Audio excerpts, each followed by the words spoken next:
नमस्कार साथियों, Kalyani IAS academy के डिजिटल प्लेटफॉर्म पर आपका हार्दिक स्वागत है। पिछले लेक्चर्स में हमने राजकोषीय नीति, अच्छे कर की विशेषताएं, सब्सिडी एवं कैश ट्रांजैक्शन के बारे में पढ़ा एवं समझा था। इस लेक्चर में हम गरीबी के बारे में पढ़ेंगे एवं समझेंगे। तो शुरू करते हैं गरीबी से। देखिए, गरीब व्यक्ति वह होता है जो अपनी मूलभूत आवश्यकताओं की पूर्ति करने में असमर्थ होता है, उसे हम गरीब कहते हैं एवं इस अवस्था को गरीबी कहा जाता है।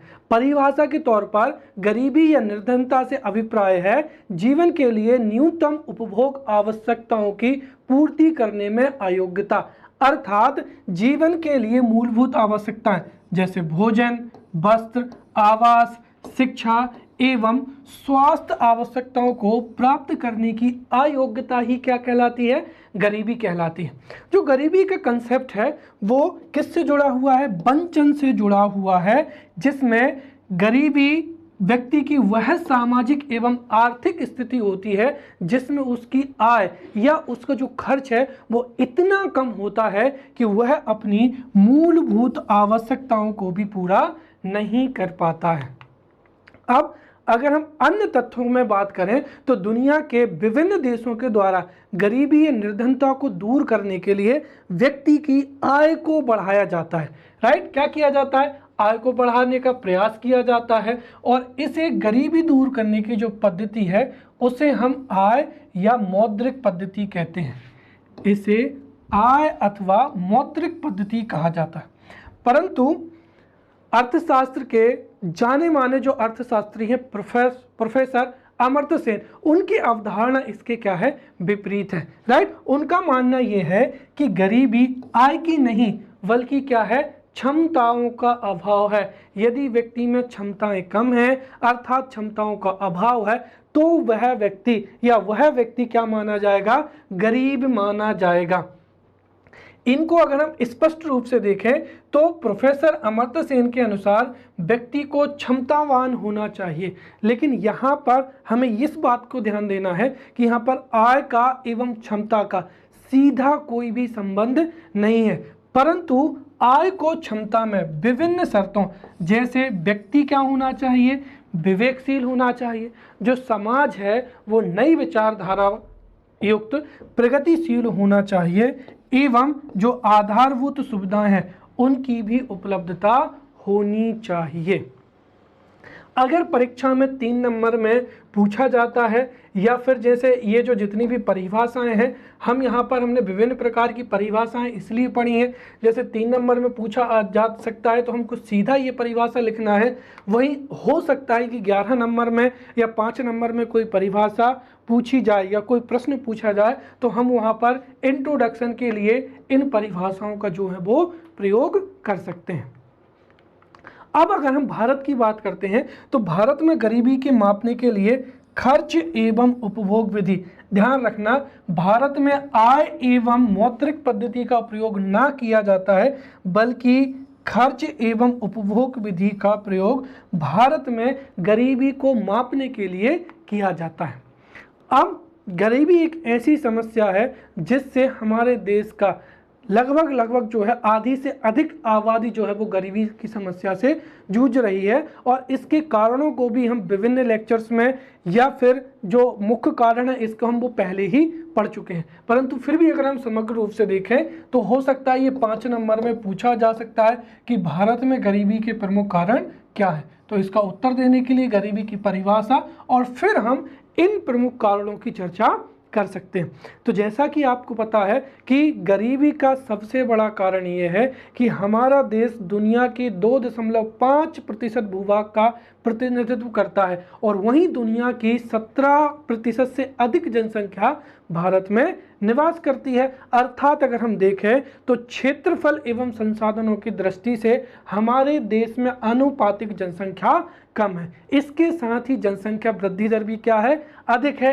अर्थात गरीबी का हम एक मुख्य कारण जो है वो जनसंख्या वृद्धि को मान सकते हैं। जितनी ज़्यादा एक तो हमारे देश में जनसंख्या अधिक है एवं जनसंख्या वृद्धि दर भी क्या है? अधिक है।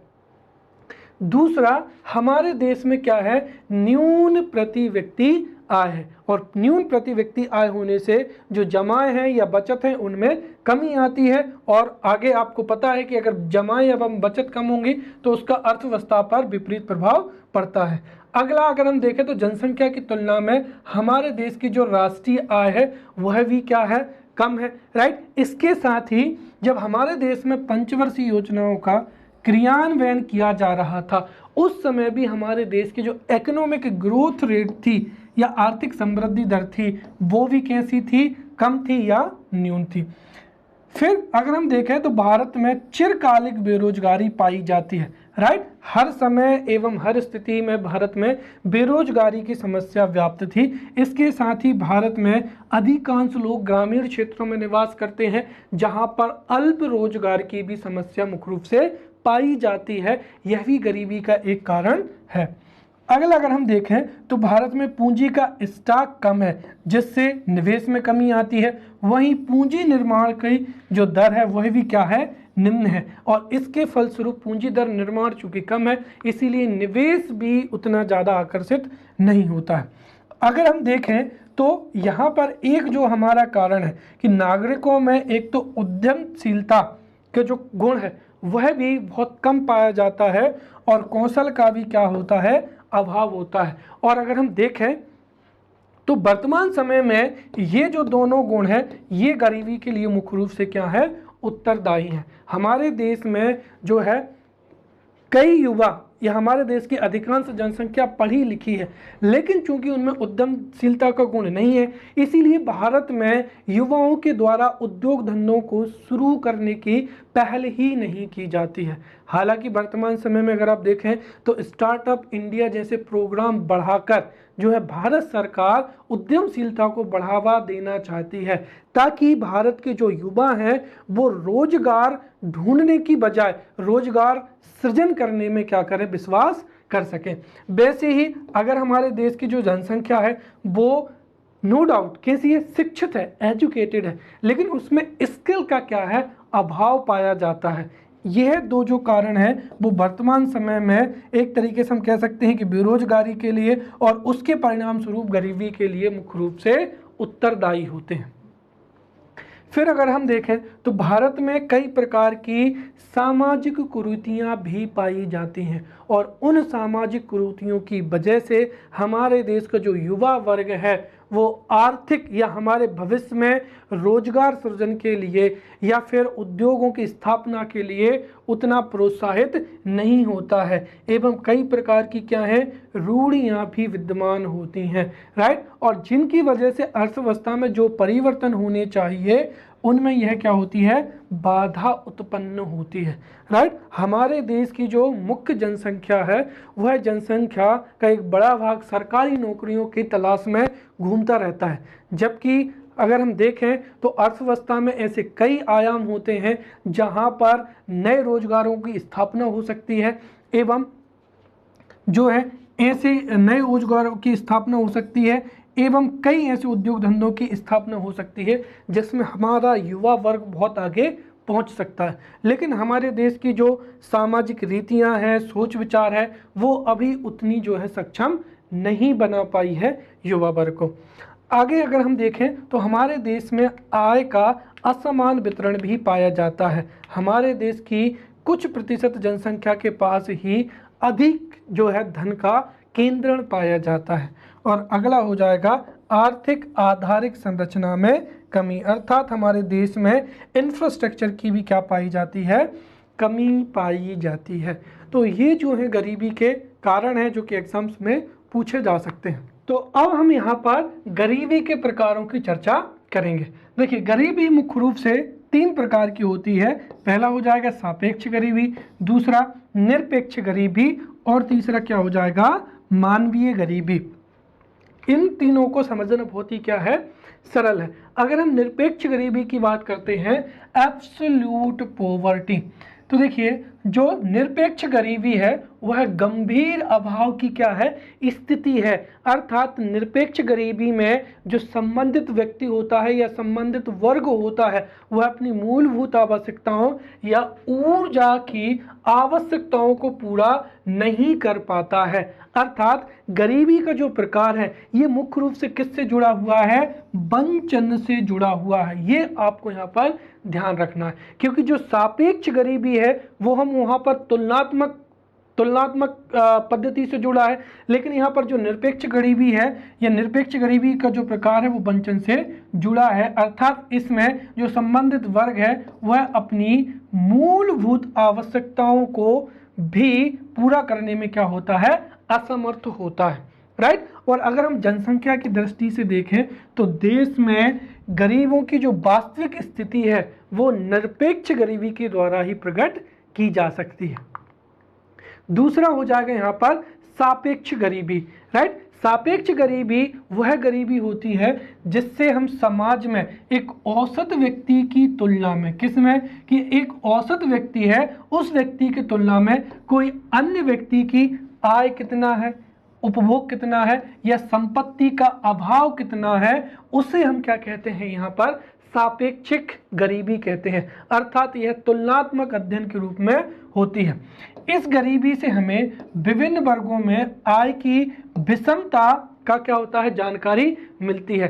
अर्थात सापेक्ष गरीबी से यह जानकारी मिलती है कि समाज का एक वर्ग दूसरे वर्ग की तुलना में आर्थिक दृष्टि में कितना कमजोर है, राइट। इसके साथ ही जो सापेक्ष गरीबी होती है वह उस देश की जो बहुसंख्यक जो जनसंख्या होती है उसके अनुसार क्या होगी, बदलती रहेगी। भाई सीधी सी बात है, बहुजनसंख्यक जो जनसंख्या होगी उसी के आधार पर उस देश की क्या होगी, औसत व्यक्ति की जो है, औसत व्यक्ति की हम आय का पता कर सकते हैं और उस आधार पर जो है हम सापेक्ष गरीबी की भी तुलना कर सकते हैं।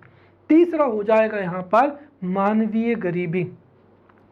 जब हम निरपेक्ष गरीबी का अध्ययन करते हैं उसमें अगर हम निरपेक्ष गरीबी के अलावा अन्य बातें जैसे शिक्षा हो जाएगा, स्वास्थ्य हो जाएगा इत्यादि, अर्थात मानव जीवन जीने की आवश्यकताओं को भी अगर हम निरपेक्ष गरीबी में संदर्भित बिंदु मान लेते हैं तो उस गरीबी को ही क्या कहा जाएगा, मानवीय गरीबी कहा जाएगा। तो इस तरीके से जो निरपेक्ष गरीबी है, निरपेक्ष गरीबी वंचन से जुड़ी हुई है, राइट। जो निरपेक्ष गरीबी है वो वंचन से जुड़ी हुई है। फिर सापेक्ष जो गरीबी है वो तुलनात्मक या तुलना से जुड़ी हुई है। और अगर हम निरपेक्ष गरीबी में मानवीय जीवन जीने की आवश्यकताओं को भी संदर्भित बिंदु के रूप में मान ले तो वह क्या होगी, मानवीय गरीबी होगी। तो ये हमने यहाँ पर गरीबी के प्रकारों को समझा। अब हम हमारे इस टॉपिक में एक नया जो है हम टॉपिक शुरू कर सकते हैं और वो है भारत में गरीबी मापन के जो हैं तरीके। अगर हम देखें अभी तो हमने मुख्य रूप से सापेक्ष गरीबी के बारे में और निरपेक्ष गरीबी के बारे में पढ़ेगा। तो सापेक्ष गरीबी को गिनी गुणांक के माध्यम से एवं लॉरेंज वक्र के माध्यम से मापा जाता है। और वहीं जो निरपेक्ष गरीबी होती है, राइट, तो निरपेक्ष गरीबी को यहाँ पर योजना आयोग के द्वारा भी मापा जाता है। और न्यूनतम पोषाहार विधि हो जाएगा, फिर लकड़वाला कमेटी हो जाएगा, सुरेश तेंदुलकर समिति हो जाएगा, रंग राजन कमेटी हो जाएगा और अरविंद पनगड़िया टास्क फोर्स।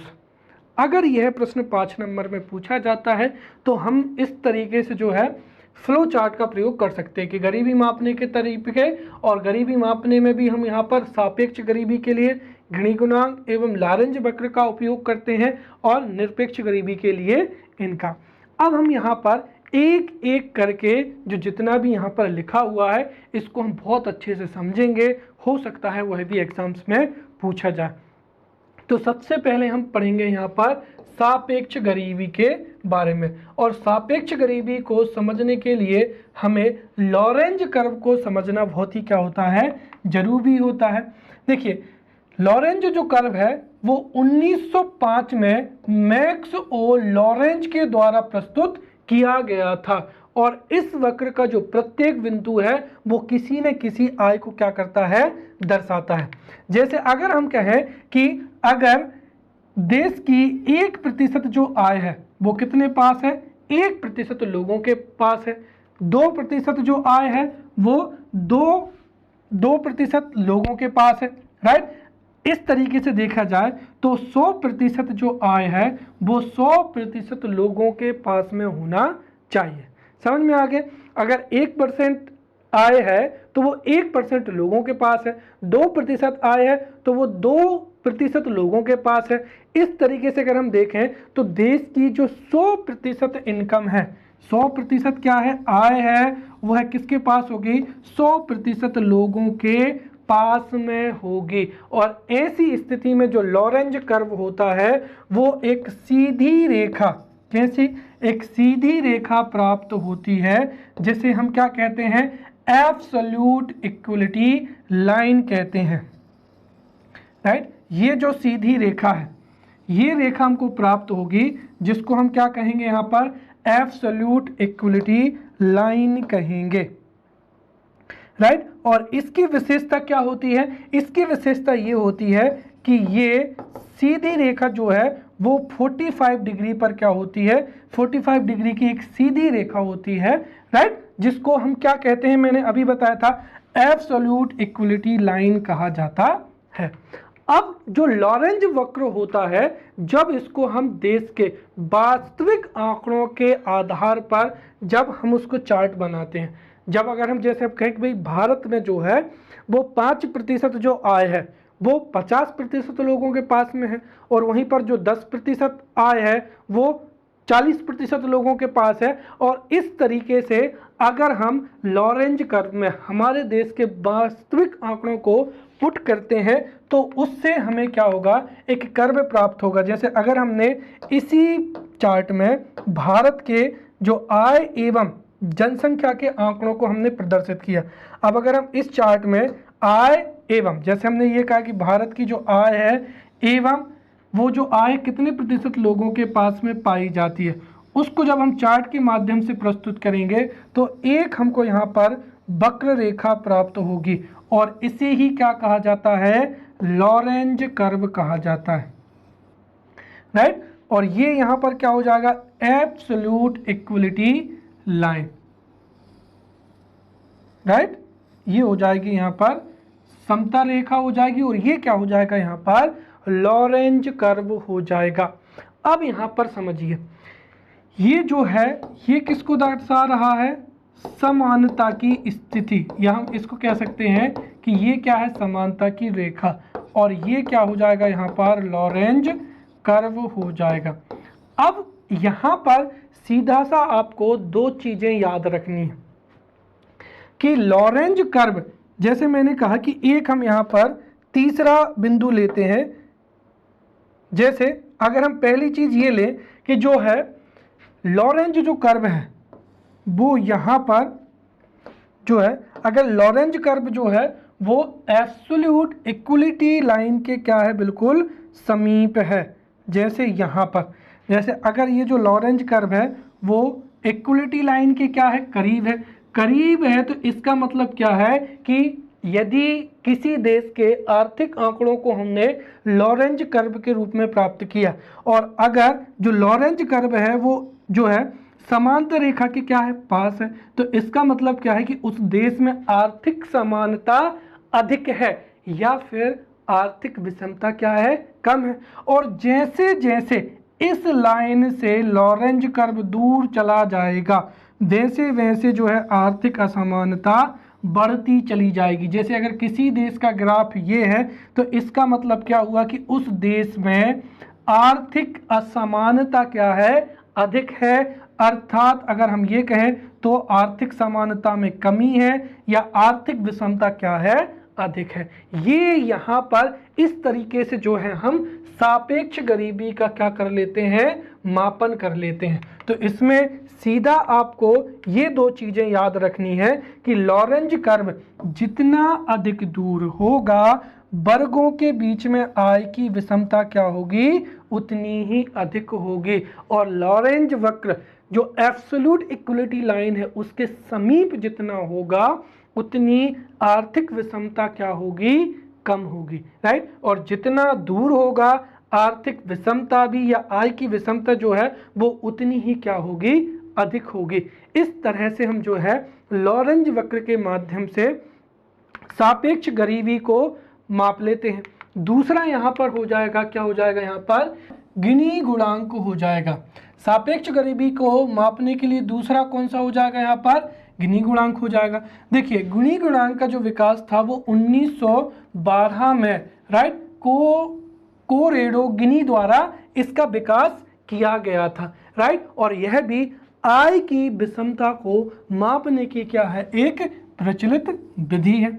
अब यहाँ पर जो लॉरेंज वक्र होता है राइट, उसके माध्यम से ही यहाँ पर हम गिनी गुणांक को प्राप्त कर सकते हैं। जो गिनी गुणांक होता है वो किन किन के बीच का जो है अनुपात होता है, तो जो गिनी गुणांक होता है वो लॉरेंज कर्व तथा समता रेखा के बीच के क्षेत्रफल एवं, अर्थात कौन सा हुआ, ये हो गई समता रेखा राइट, और इसके बीच में जो क्षेत्रफल है राइट, जिसको क्या नाम दिया गया है, ए। तो यहाँ पर अगर ये जो पूरा का पूरा जो क्षेत्रफल है ये इसका, और फिर दूसरा किसका हो जाएगा, समता रेखा के नीचे संपूर्ण क्षेत्रफल के अनुपात को ही यहाँ पर क्या कहा जाता है, गिनी गुणांक कहा जाता है। अगर जैसे मैं ये कहूँ कि समता रेखा एवं जो लॉरेंज वक्र है उसके बीच का जो क्षेत्रफल है वो क्या है, ए। यहाँ पर क्या क्षेत्रफल बचेगा, बी। ये जो पूरा का पूरा जो इतना भाग है इसका क्षेत्रफल कितना हो गया, बी। अब अगर मैं ये कहूँ कि अगर यहाँ पर, हाँ, अब अगर हम यहाँ पर ये पूरा का पूरा जो है क्षेत्रफल ले लें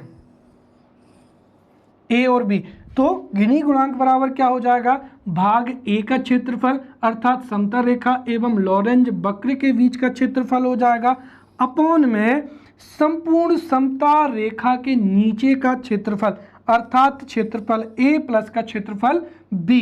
तो इस तरीके से जो कोफिशिएंट प्राप्त होगा उसको ही हम क्या कहते हैं, गिनी गुणांक कहेंगे। समझ में आया। अब आप समझिए कि यहाँ पर जो गिनी गुणांक का जो मान है वो 0 से कितना होगा, 1 के बीच में होता है राइट। और यहाँ पर भी आपको दो चीज़ें याद रखनी है कि यदि गिनी गुणांक का, गिनी कोफिशिएंट का मान क्या है, 0 के करीब है अर्थात कैसा है, कम से कम है। तो यदि गिनी कोफिशिएंट का मान 0 के करीब है तो लॉरेंज कर्व समता रेखा के निकट होगा। इसका मतलब क्या होगा कि वर्गीय असमानता जो है वो क्या होगी, कम होगी राइट। वर्गीय असमानता क्या होगी, कम होगी। और वहीं दूसरी ओर अगर गिनी कोफिशिएंट क्या है, 1 के करीब है अर्थात क्या है, अधिक है, तो वह वर्गीय असमानता को क्या करेगा, प्रदर्शित करेगा। सीधा सा मतलब अगर 0 के करीब है तो वर्गीय असमानता कम, जिसको हम क्या कह सकते हैं, वर्गीय समानता। तो सीधा ये याद रखोगे तो आसान हो जाएगा। 0 के करीब है तो वर्गीय असमानता होगी राइट, और अगर 1 के करीब है तो फिर क्या होगी, वर्गीय असमानता होगी राइट। अगर हम बात करते हैं हमारे भारतीय देश की, तो विश्व बैंक ने 2017 में भारत के लिए गिनी गुणांक बताया था 0.5, जो कि अब तक का क्या है, सर्वाधिक रहा है राइट, जो कि हमारे देश में वर्गीय असमानता को क्या करता है, प्रदर्शित करता है राइट। तो ये यहाँ पर सापेक्ष गरीबी के मापने के दो पद्धतियों के बारे में, लॉरेंज वक्र और दूसरा हो जाएगा गिनी कोफिशिएंट के बारे में पढ़ा। अब हम यहाँ पर पढ़ेंगे निरपेक्ष गरीबी के बारे में। तो मैंने पहले ही बताया है कि भारत में निरपेक्ष गरीबी को मापने के लिए मौद्रिक अथवा किसका, खर्च दृष्टिकोण को संदर्भित किया जाता है, जिसमें जिस व्यक्ति या जिस वर्ग की हमको क्या करना होती है, गरीबी का मापन करना होता है, उसमें संबंधित व्यक्ति के जो उपभोग है एवं उसका जो खर्च है उसको ध्यान में रखा जाता है। और जब संबंधित व्यक्ति के उपभोग एवं खर्च को ध्यान में रखकर जब गरीबी का मापन किया जाता है तो उस विधि को ही क्या कहा जाता है, उपभोग अथवा खर्च विधि के नाम से जाना जाता है। अब ये कैसे किया जाता है उसके लिए हम यहाँ पर पूरा का पूरा बहुत अच्छे से समझेंगे। हमारे देश में एक संस्था थी NSSO।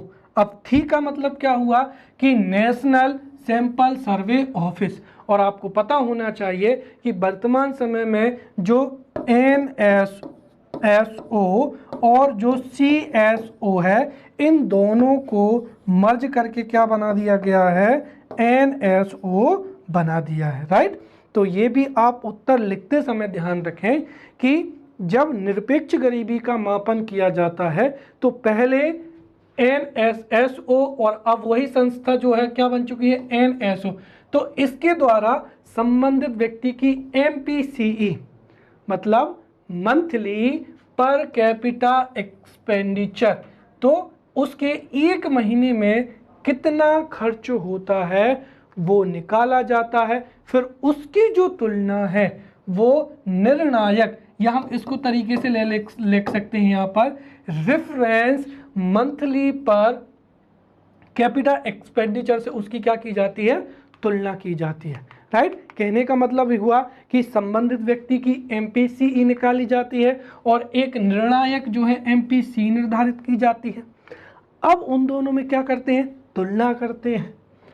अगर संबंधित व्यक्ति का MPCE monthly per capita expenditure जो रेफरेंस MPCE है उससे क्या है, कम है तो उस व्यक्ति को निर्धन या गरीबी की श्रेणी में रखा जाता है, राइट। और यदि उससे क्या होगा, अधिक होगा तो उसको गरीबी की श्रेणी में नहीं रखेंगे, राइट।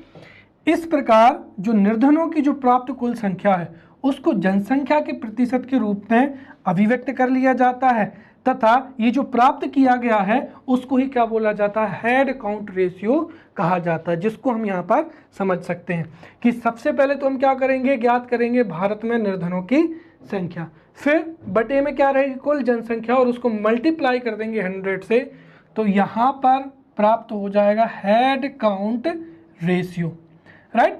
अब ये जो हेड काउंट रेशियो है इसको हम भारत में 3 आधार पर निकालते हैं, राइट। जैसे एक तो ग्रामीण हेड काउंट रेशियो निकाला जाता है, फिर शहरी, और उसके बाद में अखिल भारतीय, ताकि हम समझ सकें कि भारत के ग्रामीण क्षेत्रों में गरीबी कितनी है, शहरी क्षेत्रों में गरीबी कितनी है, और ओवरऑल इंडिया में जो है वो गरीबी रेखा कितनी है या गरीबी कितनी है। अगर हम देखें यहाँ पर NSSO जो है यहाँ पर, जो कि वर्तमान में समय पर क्या हो चुका है, NSO अपनी रिपोर्ट अनुमान के आधार पर जो है तैयार करता है। ध्यान रखना किसके आधार पर, यहाँ पर अनुमान के आधार पर तैयार करता है, जिसके तहत वह संबंधित परिवार के द्वारा की गई जानकारी के अनुसार प्राप्त आंकड़ों को राष्ट्रीय स्तर में जो है वो बदल देता है। क्योंकि ये तो पॉसिबल नहीं है कि हमारे देश की हर एक जो जनसंख्या है उस प्रत्येक व्यक्ति से उसका अपना मंथली खर्च पूछा जाए। यहाँ पर जो है इस तरीके से सैंपल लिया जाता है और उसके आधार पर जो है फिर HCR जो है वो निकाला जाता है, राइट। अब अगर आपसे परीक्षा में पूछा जाए कि यहाँ पर जो HCR पद्धति है, राइट, हेड काउंट रेशियो, या फिर ये जो पद्धति है इसमें क्या खामियां हैं या इसकी क्या बुराइयां हैं, तो अगर भारत में हेड काउंट रेशियो पद्धति की आलोचना पूछी जाए या उसकी खामियां पूछी जाए तो हम यहाँ पर सीधे शब्दों में कह सकते हैं कि भारत में गरीबी को मापने के लिए यहाँ पर मौद्रिक दृष्टिकोण से किसका प्रयोग करते हैं, खर्च विधि का प्रयोग करते हैं, जबकि भारत में आय विधि का जो है प्रयोग नहीं किया जाता है। भाई दुनिया के कई देश आय विधि का प्रयोग भी करते हैं, हमारे देश में खर्च विधि का क्या किया जाता है, प्रयोग किया जाता है। और यहाँ पर HCR से निर्धनों की संख्या जो है वो पता चल जाती है। अब समस्या ये है कि HCR से निर्धनों की संख्या तो पता चल जाती है कि हमारे देश में कितने लोग गरीब हैं, लेकिन गरीबी की जो सघनता है उसका पता नहीं चलता है। अर्थात जैसे मैंने बताया कि भाई अगर व्यक्ति अपने जीवन की मूलभूत आवश्यकताओं की पूर्ति नहीं कर पाता तो वो क्या होगा, गरीब होगा, राइट। परंतु वह कितना गरीब है ये इससे पता नहीं चलता है, या फिर हम ये कहें कि वह गरीबी से कितना पीड़ित है, या फिर हम सीधा कहें कि निर्धन लोग जो है गरीबी रेखा से कितने दूर हैं वो इससे पता नहीं चल पाता है। इसीलिए इस पद्धति का क्या है, आलोचना की जाती है।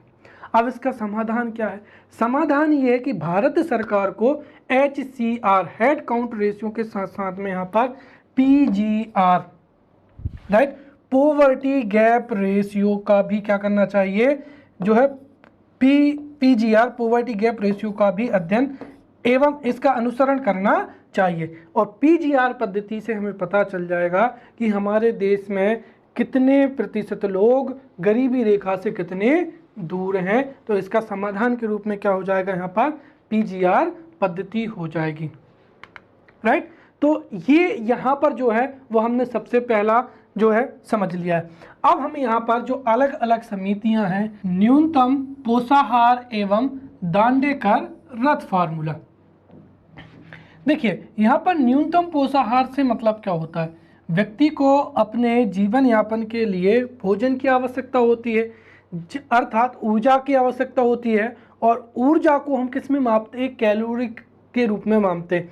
अर्थात एक व्यक्ति अपने जीवन यापन के लिए जितना कैलोरी का भोजन ग्रहण करेगा और उस पर जितना खर्च किया जाएगा उस आधार पर यहाँ पर जो है दांडेकर रथ फार्मूला निर्धारित किया गया था।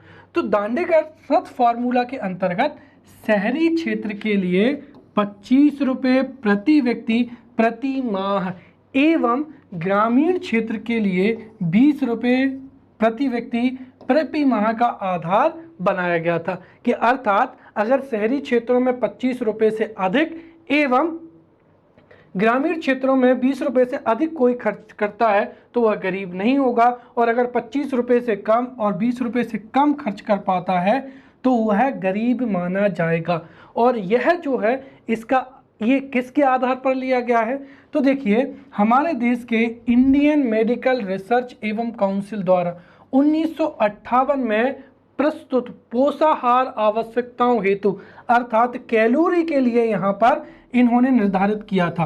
पोषाहार आवश्यकताओं को बताते हुए शहरी क्षेत्र के लिए प्रतिदिन प्रति व्यक्ति बताया था 2095, जिसको हम कह सकते हैं सीधा 2100 कैलोरी, एवं ग्रामीण क्षेत्रों के लिए प्रति व्यक्ति प्रतिदिन कितना बताया था, 2400 कैलोरी ऊर्जा आवश्यकताओं के लिए बताया था। और अगर हम देखें कि अगर प्रत्येक व्यक्ति प्रतिदिन शहरी क्षेत्रों में 2100 कैलोरी और ग्रामीण क्षेत्रों में इतना कंज्यूम करता है तो उस आधार पर यहाँ पर जो है था दांडेकर जो रथ फार्मूला था ये निर्धारित किया गया था। अब ये जो प्रणाली है इसको हम क्या कहते हैं, फूड एनर्जी मेथड कहा जाता है। और बाद में इस मेथड को 1973-74 की कीमत पर इसको ग्रामीण क्षेत्रों के लिए कितना कर दिया गया, ग्रामीण क्षेत्रों के लिए 49 रुपये प्रति व्यक्ति प्रति माह कर दिया, और जो है शहरी क्षेत्रों में कितना कर दिया, 57 रुपये प्रति व्यक्ति प्रति माह यहाँ पर जो है निर्धारित कर दिया था। तो ये था यहाँ पर दांडेकर रथ फार्मूला या न्यूनतम पोषाहार पद्धति। अब है यहाँ पर लकड़वाला कमेटी। देखिए निर्धनता पर गरीबी के लिए, राइट, तो लकड़वाला कमेटी के बारे में पढ़ते हैं। तो यहाँ पर निर्धनता पर योजना आयोग ने 1989 में गरीबी के संबंध में लकड़वाला कमेटी गठित की थी, जिसने 1992 में अपनी रिपोर्ट प्रस्तुत की। और इस रिपोर्ट में सबसे पहले तो ये कहा गया, इस समिति ने जो पुराने मानक थे उस पर कई सवाल खड़े किए और अपनी कई सिफारिशें भी प्रस्तुत की। तो लकड़वाला जो कमेटी है उसकी प्रमुख सिफारिशें कौन कौन सी हैं वो समझते हैं। देखिए सबसे पहले तो आपको ये याद रखना है यहाँ पर कि लकड़वाला समिति की सबसे प्रमुख सिफारिश ये थी कि इन्होंने कहा कि देश के लिए कोई एक गरीबी रेखा नहीं होनी चाहिए, क्योंकि अलग अलग राज्यों में जो मूल्य स्तर होता है वस्तुओं का वो अलग अलग होता है। इसीलिए राज्यों के मूल्य स्तर के आधार पर अलग अलग राज्यों के लिए अलग अलग निर्धनता रेखा क्या होनी चाहिए। और इस प्रकार से हमारे देश में 35 गरीबी रेखाएं अलग अलग राज्यों के लिए निर्धारित की गई हैं। इसके साथ ही कमेटी ने ग्रामीण एवं शहरी क्षेत्रों के लिए अलग अलग मूल्य सूचकांकों के आधार पर गरीबी निर्धारण की सिफारिश की। तो ये दो चीजें याद रखनी है। लकड़वाला कमेटी ने एक तो देश के लिए एक गरीबी रेखा नहीं बल्कि अलग अलग राज्यों के लिए अलग अलग निर्धनता रेखाओं की बात की, और दूसरा ग्रामीण क्षेत्रों के लिए अलग और शहरी क्षेत्रों के लिए अलग। अगर हम यहाँ पर ग्रामीण क्षेत्र के बारे में चर्चा करते हैं तो ग्रामीण क्षेत्र में कृषि श्रमिकों पर आधारित उपभोक्ता मूल्य सूचकांक को आधार बनाया, और शहरी क्षेत्रों के लिए औद्योगिक श्रमिकों के लिए मूल्य सूचकांक और गैर औद्योगिक मजदूरों के लिए उपभोक्ता मूल्य सूचकांकों को यहाँ पर आधार बनाया। राइट। इसके साथ ही ये जो लकड़वाला कमेटी थी, इस कमेटी ने हमारे देश के लिए कोई विशिष्ट या एक निर्धनता रेखा की सिफारिश नहीं की, परंतु अलग अलग राज्यों की जो विशिष्ट निर्धनता रेखा थी उनके आधार पर अखिल भारतीय निर्धनता रेखा का सुझाव अवश्य दिया, और सरकार ने कमेटी की इन सिफारिशों को भी स्वीकार कर लिया। अब अगर ये प्रश्न 11 नंबर में आता है कि निर्धनता को दूर करने के लिए लकड़वाला समिति की प्रमुख सिफारिशों को चर्चा कीजिए। राइट। तो 5 नंबर में इतना लिखना, लेकिन 11 नंबर में पूछा जाए तो हम यहाँ पर थोड़ा बहुत और उनकी सिफारिशों पर चर्चा कर सकते हैं। इसके साथ ही लकड़वाला समिति ने शहरी क्षेत्रों के लिए 538 रुपये के स्थान पर 578 रुपये प्रति माह एवं गरीबों क्षेत्रों के लिए 356 की जगह पर 446 रुपये प्रति माह मानक जो है अपनाने की सलाह दी थी। इसके लिए उन्होंने, इसके साथ ही अगर हम अगला बिंदु देखें तो उन्होंने कहा था कि 2011-12 के लिए नए सिरे से गरीबी रेखा के जो है वो मानक वो फिर से निर्धारित होने चाहिए। इसके साथ ही भारत सरकार ने जो 2011-12 के दौरान जो 27 करोड़ गरीबी के आंकड़े प्रस्तुत किए थे उसको इन्होंने वास्तविक माना था। इसके साथ ही निर्धनता रेखा में संरचनात्मक रूप से परिवर्तनों की भी क्या की थी, सिफारिश की थी। तो ये आपको यहाँ पर जो है लकड़वाला कमेटी की सिफारिशों के बारे में चर्चा की। अब हम यहाँ पर तेंदुलकर समिति के बारे में चर्चा करेंगे। तो यहाँ पर जो तेंदुलकर समिति है वो यूआरपी एवं एमपीपी के लिए विशेष रूप से जानी जाती है। अर्थात जो तेंदुलकर समिति है इसने गरीबी रेखा के लिए जो प्रचलित मानकों जैसे यूआरपी यूनिफॉर्म रिकॉल पीरियड एवं मिक्स्ड रिकॉल पीरियड एमआरपी की यहाँ पर क्या की थी, विस्तृत विवेचना की थी। राइट।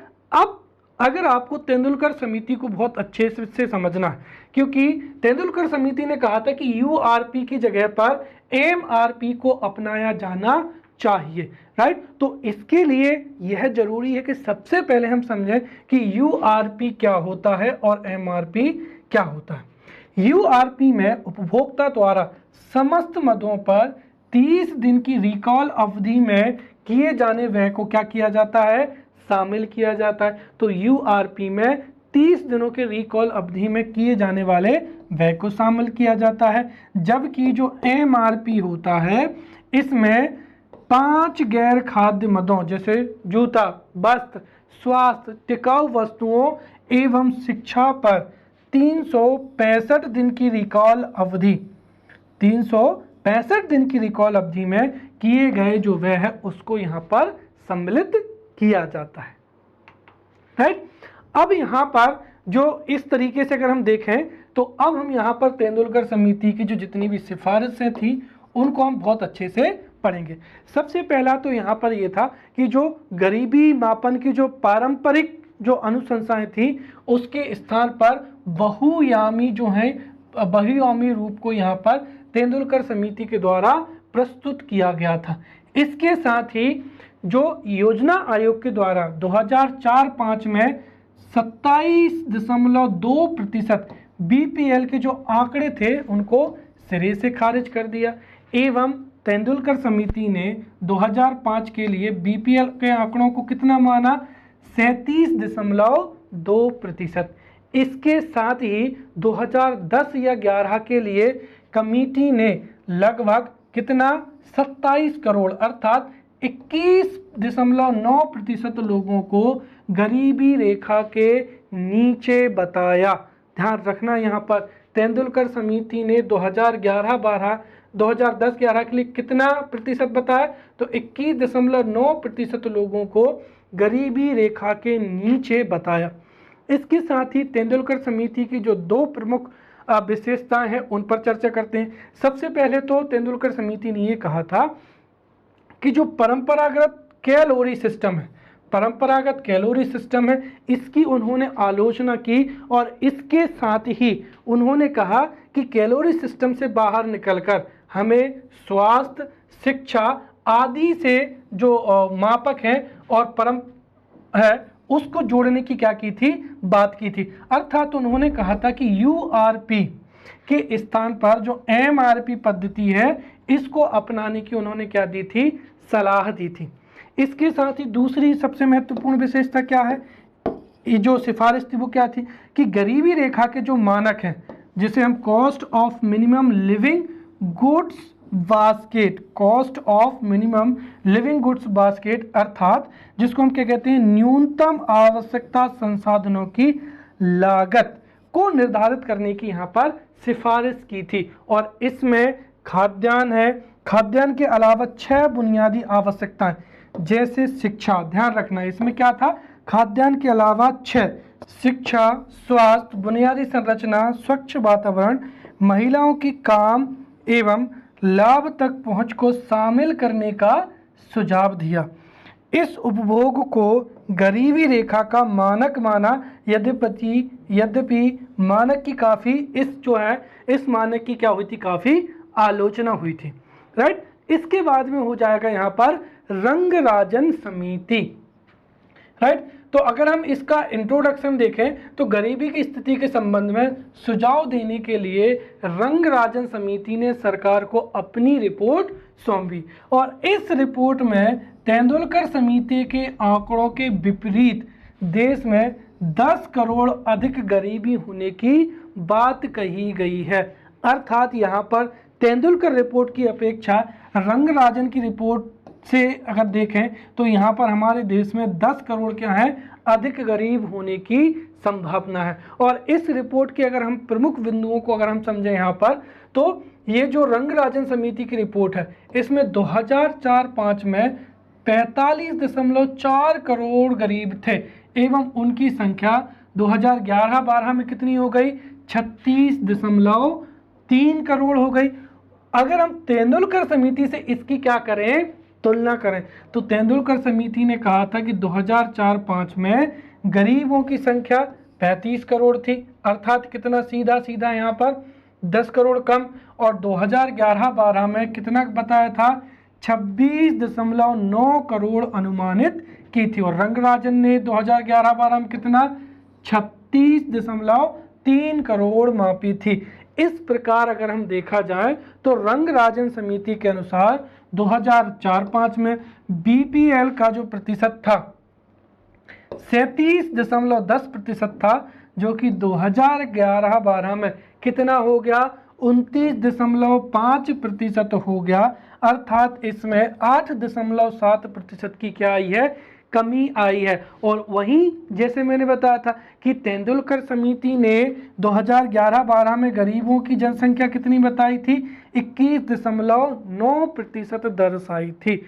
तो यहाँ पर हो सकता है परीक्षा में रंगराजन और तेंदुलकर समिति का तुलनात्मक अध्ययन भी पूछा जा सकता है, इसीलिए इन दोनों फैक्ट को आप बहुत अच्छे से याद रखें। रंगराजन समिति के अनुसार 29.5% और जबकि तेंदुलकर समिति के अनुसार क्या है 21.9% जो है गरीबी है, राइट। इसके साथ ही यहाँ पर रंगराजन समिति के अनुसार देश में शहरी क्षेत्र में जो है वो 35.9% लोग आज भी गरीबी रेखा के नीचे जीवन यापन कर रहे हैं 2011-12 के अनुसार, राइट। इसके साथ ही जो रंगराजन समिति थी उसने गरीबी रेखा के लिए मानक 27 रुपये से बढ़ाकर कितना कर दिया, 32, और इससे जो प्रति व्यक्ति मासिक व्यय था वो 972 हो गया, राइट। और शहरी क्षेत्रों के लिए प्रति व्यक्ति प्रतिदिन की जो थी वो 33 रुपये से बढ़ाकर